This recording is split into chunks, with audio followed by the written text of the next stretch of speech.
Assalamualaikum warahmatullahi wabarakatuh. Perkenalkan, nama saya Muhammad Aziz Bukhari. Saya unur di Rumah Sakit Daerah Dr. Haji Sumarno Sosro Atmojo.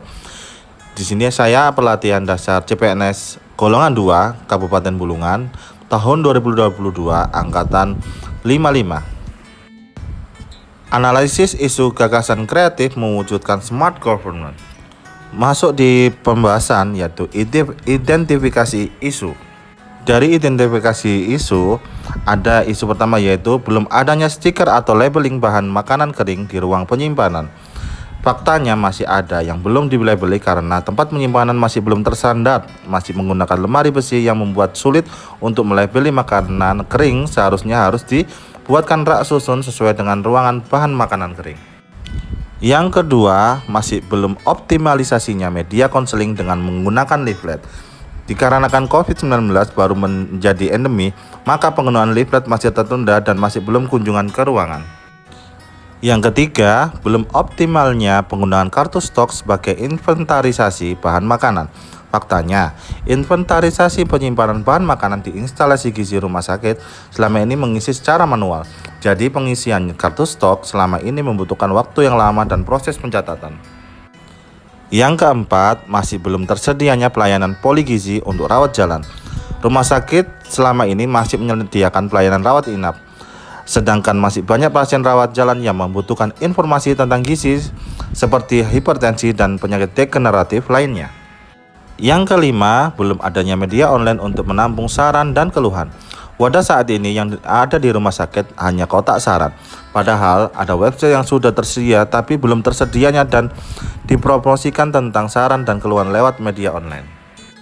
Yang terakhir yaitu yang keenam, belum tersedianya database pasien yang terintegrasi dengan instalasi. Selama ini rumah sakit menyediakan aplikasi yang membuat database pasien namun terbatas pada bagian pendaftaran saja dan belum diintegrasikan dengan instalasi lainnya, contohnya di gizi, sehingga dalam mengakses informasi pada pasien hanya menggunakan rekam medis. Dari identifikasi isu tersebut, saya menggunakan dua metode yaitu USG dan SWOT. USG itu adalah merupakan metode yang dipilih berdasarkan kriteria dan kualitas isu yang akan diberikan nilai setiap urgensi, seriousness, dan growth secara aktual, problemik, khayalan, dan layak.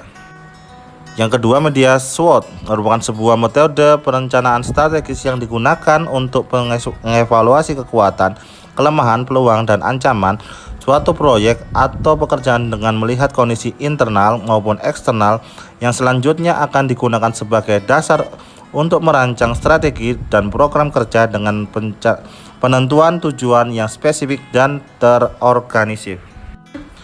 Dari analisis isu menggunakan metode USG, Urgency, Seriousness, Growth. Dari masalah tersebut, di sini saya udah memberikan penilaian sendiri tentang urgensinya, seriousness, growth-nya, yaitu yang terbanyak adalah nomor 1, belum adanya stiker atau labeling bahan makanan kering di ruangan penyimpanan. Dari prioritas yang pertama tadi, berdasarkan analisa permasalahan menggunakan metode USG dapat diperoleh yaitu belum adanya stiker atau labeling bahan makanan kering di ruang penyimpanan. Hal ini bisa dilihat dari jumlah skor yang diperoleh penduduki peringkat pertama. Dari isu yang menjadi prioritas yaitu belum adanya stiker atau labeling bahan makanan kering di ruang penyimpanan, saya menggunakan metode SWOT. Strengths memiliki manfaat supaya lebih efektif dalam pengambilan bahan makanan kering. Weakness-nya, kelemahannya kartu stok bisa hilang dan harus input data lagi ke database. Opportunities, lebih cepat dan meringankan kinerja. Threats-nya, terkendala dengan pembuatan kartu stok dan harus mengeluarkan biaya dengan proses yang lama. Gagasan kreatif penyelesaian core issue, memberikan gagasan supaya dibuatkan atau perbaikan pelabelan bahan makanan kering.